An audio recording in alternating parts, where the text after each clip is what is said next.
Remote sensing. जब भी हम इस टर्म को सुनते हैं तो सबसे पहले ख्याल आता है कि ये है क्या, मतलब रिमोट सेंसिंग क्या है। रिमोट का मतलब है कुछ डिस्टेंस से, मतलब थोड़े दूर से, और सेंसिंग मतलब है किसी भी चीज़ को ऑब्ज़र्व करना या फिर उस चीज़ से कोई इन्फॉर्मेशन निकालना। किसी भी चीज़ को बहुत टाइम से या फिर थोड़े टाइम से ऑब्ज़र्व करके वहाँ से कुछ इन्फॉर्मेशन को लेना ही होता है सेंसिंग। तो रिमोट सेंसिंग का मतलब हुआ यही कि थोड़े से डिस्टेंस से या फिर ज़्यादा डिस्टेंस से अगर हम किसी चीज़ के बारे में कुछ इन्फॉर्मेशन निकालते हैं, किसी चीज़ के बारे में कुछ जानने की कोशिश करते हैं, पर उस चीज़ के डायरेक्ट कांटेक्ट में नहीं जाके, तो उसको कहते हैं रिमोट सेंसिंग।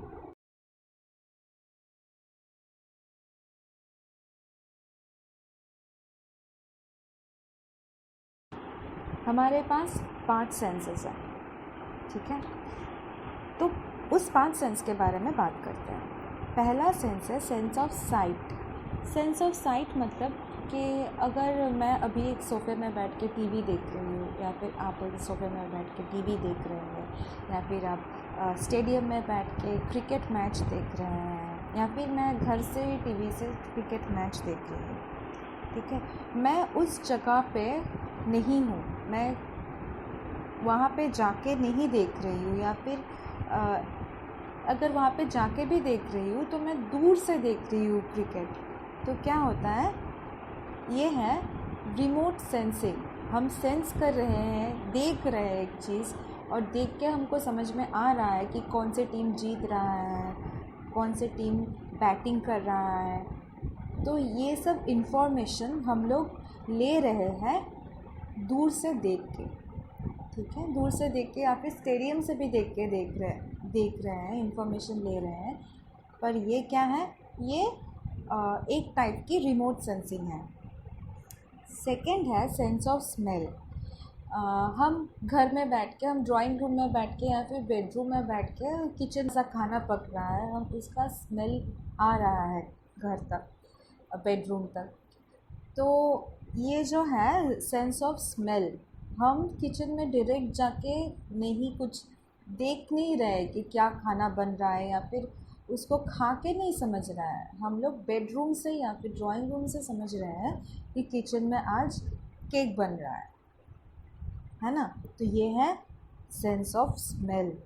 ये भी वन टाइप का रिमोट सेंसिंग है, मतलब दूर से सेंस कर रहे हैं हम, और इन्फॉर्मेशन हमें दूर से ही मिल रहा है, ठीक है ना। थर्ड है सेंस ऑफ हियरिंग।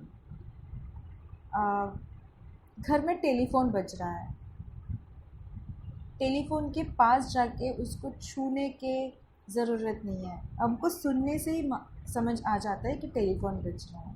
या फिर पास के रूम से माँ पुकार रही है, तो फिर वो भी है कि हमको सुन के हम समझ रहे हैं कि हमें कौन पुकार रहा है या फिर फ़ोन बज रहा है। तो ये भी एक टाइप का है सेंस ऑफ हियरिंग, एक टाइप का है रिमोट सेंसिंग। और बाकी दो हमने कौन सा कवर किया, sense of site, sense of smell, sense of hearing. और बाकी दो जैसे कि है सेंस ऑफ टच। हम अभी एक बेंच के ऊपर सरफेस को हाथ लगा के देख रहे हैं कि वो स्मूथ है कि नहीं है। तो इसके लिए हमको उस टेबल को टच करना पड़ा। जैसे ही हम टच कर रहे हैं वैसे ही डिस्टेंस मेंटेन नहीं हो रहा है, तो हो गया ये रिमोट सेंसिंग नहीं है, ठीक है। लास्ट, सोचो कि हम लोग मैंगो खा रहे हैं या फिर कोई स्वीट खा रहे हैं, तो उसमें क्या होता है, हम लोग वो खा रहा है, इन द सेंस हम लोग वो टेस्ट कर रहे हैं, वो हम लोग उसको टच कर रहे हैं, है ना। और वो टच करने के बाद, मतलब उसको टेस्ट करने के बाद हमको पता चलता है वो मीठा है या तीखा है या खट्टा है। तो फिर हमको जो इन्फॉर्मेशन मिल रहा है कि उस मिठाई के बारे में या फिर उस खाने के बारे में कि वो कितना अच्छा है, वो हमको उसको टच करने के बाद पता चल रहा है। वो इन्फॉर्मेशन हम लोग सिर्फ देख के या फिर सिर्फ स्मेल से पता नहीं चल रहा है, उसको हम खाने के बाद हमको पता चल रहा है, तो फिर ये भी रिमोट सेंसिंग नहीं है। तो क्या हमारे सेंस ऑफ टेस्ट और हमारे सेंस ऑफ टच, इन दोनों से हमको कोई रिमोट सेंसिंग का फ़ायदा नहीं मिल रहा है। हम लोग sense of site, sense of smell, sense of hearing से हम लोग रिमोट सेंसिंग के बारे में आइडिया लगा रहे हैं, ठीक है ना। सेंस ऑफ टच और सेंस ऑफ टेस्ट में हम लोग को उस चीज़ के बारे में इंफॉर्मेशन कलेक्ट करने के लिए उस चीज़ को छूना ज़रूरी हो गया था, उस चीज़ को खाना, टच, टेस्ट के लिए ज़रूरी हो गया था। इसीलिए वो दोनों रिमोट सेंसिंग के अंदर नहीं आते हैं।